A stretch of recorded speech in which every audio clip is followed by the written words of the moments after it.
Hundreds of tractors block streets in central London. The latest protest by farmers against the government after it ended an exemption from inheritance tax for agricultural families. Nigel Farage has offered legal support to farmers after several arrests were made at a tractor protest in Whitehall yesterday. These demonstrations targeted. Let's hear now from someone who attended the protest here in Westminster. Based in Essex, we're arable farmers. We own about 400 acres, which is my grandfather and my father bought over. Something is shifting in rural Britain, and the signs have been building for months. Not in dramatic explosions or headline-grabbing violence, but in frustration, exhaustion and a sense of unfairness that has now reached a breaking point. Across the countryside, farmers feel that the policies shaping their livelihoods are being written by people who have never set foot in a milking shed or walked a field at 4 a.m. Tension has been growing quietly and steadily until it finally spilled into view through one of the largest coordinated agricultural demonstrations Britain has seen in years. Convoys of tractors began appearing on major roads leading into the capital. Farmers who normally avoid political confrontation now found themselves planning long journeys to Westminster, not as activists, but as people who believe their warnings are no longer being heard. Produce prices are tightening, operating costs are soaring. Regulatory burdens keep rising, and tax reform proposals have triggered alarm across the agricultural sector. The feeling in many rural communities is simple and painful. They are being asked to absorb more than they can bear. The protest planned outside Parliament is not a spontaneous outburst. It is the culmination of months of meetings, letters, petitions, and quiet attempts at dialogue. But after long silence from policymakers and rising pressure on everyday operations, farmers concluded they needed to be seen and heard at a scale that London could not ignore.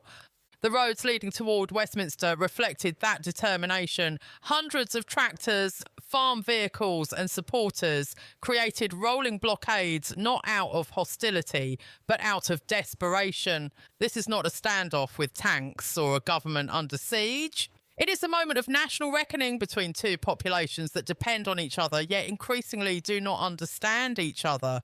Farmers feel that the political class sees their land only as numbers on a spreadsheet, assets to tax, plots to regulate, acreage to calculate rather than lifetimes of work, generational heritage and the backbone of Britain's food security. Much of the anger was triggered by proposed reforms to agricultural property relief and inheritance taxation. Under these proposals, land assessed at several £1 million despite generating modest yearly income could face substantial tax burdens when passed from parent to child. Policymakers see this as closing a loophole. Farmers see it as placing a financial execution order on the family farm. This is where the misunderstanding between urban and rural Britain sharpens.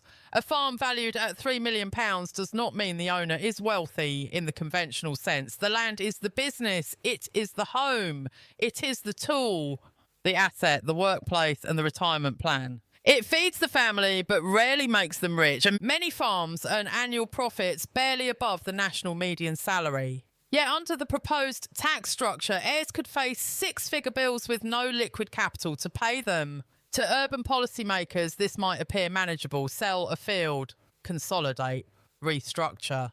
To farmers, it means dismantling the very foundation that allows the business to function. A farmer cannot sell 10 acres without losing efficiency. They cannot sell their best soil without damaging productivity. And if they are forced to sell large portions of land, the business ceases to be viable altogether. This is the heart of the rural frustration. They feel punished for assets that are only valuable on paper. They feel unseen by a political class that misinterprets land value as disposable wealth. And they feel increasingly convinced that the people designing agricultural policy do not understand agriculture at all. As the demonstration grows, British families begin to pay attention. They hear farmers explain that supermarkets operate on razor-thin margins, that imports already dominate certain sectors, and that domestic production cannot simply bounce back once infrastructure collapses. They learn that losing farms to forced sales or bankruptcies does not lead to new British farmers stepping in, but to foreign investment companies buying up land, converting it to non-food uses or holding it as long-term assets. Food security becomes part of the national conversation. Again, the public is reminded that Britain produces only about half of the food it consumes. Any further decline in domestic production is not a minor inconvenience, it is a strategic vulnerability. Inside Parliament, officials are not unaware of the tension. They have seen advisory memos from DEFRA warning that sudden tax changes could accelerate insolvency among smaller farms. They have reviewed reports describing mental health pressures in the sector, challenges in the dairy and livestock industries, and the fragility of rural supply chains. But in the machinery of government, these warnings often get buried beneath broader fiscal goals and political messaging. The focus remains on balancing budgets, closing perceived loopholes, and signalling fairness in tax policy.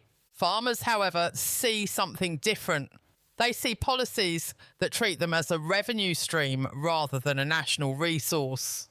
They see a government more willing to subsidise imported foods than to support domestic producers.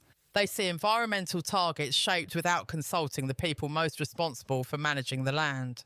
They see rural Britain slipping from priority into afterthought. The protest outside Parliament becomes a symbolic moment, not because it threatens the government's authority, but because it forces ministers to confront an uncomfortable truth. The country's agricultural backbone feels abandoned. The images from Westminster, tractors lined in neat rows, farmers holding placards calling for fairness, rural families speaking openly about their struggle, begin circulating across the country. There is no violence, no dramatic clashes, just a palpable sense of urgency and exhaustion. One farmer summarises it perfectly on camera. We don't want handout. We don't want special treatment. We want to survive. And if the people who feed this nation cannot survive, then this nation has a much deeper problem than it realises. His words resonate because they are true. Farmers are not protesting for privilege. They are protesting for continuity, for the ability to pass on land that has been cultivated for generations, for recognition that food security depends not on ideology, but on practical support for the people who produce food. As the day unfolds, political leaders begin issuing statements. Some express concern for rural livelihoods. Others defend the tax reform proposals, insisting they promote fairness. But the core issue is not addressed. And farmers remain unconvinced that the government understands the consequences. What happened outside Parliament is more than a protest. It is a reminder that the people who feed the country are not an interest group. They are an essential pillar of national stability. Whether the government listens now will determine not only the future of British farming, but the nation's ability to remain resilient in an uncertain world.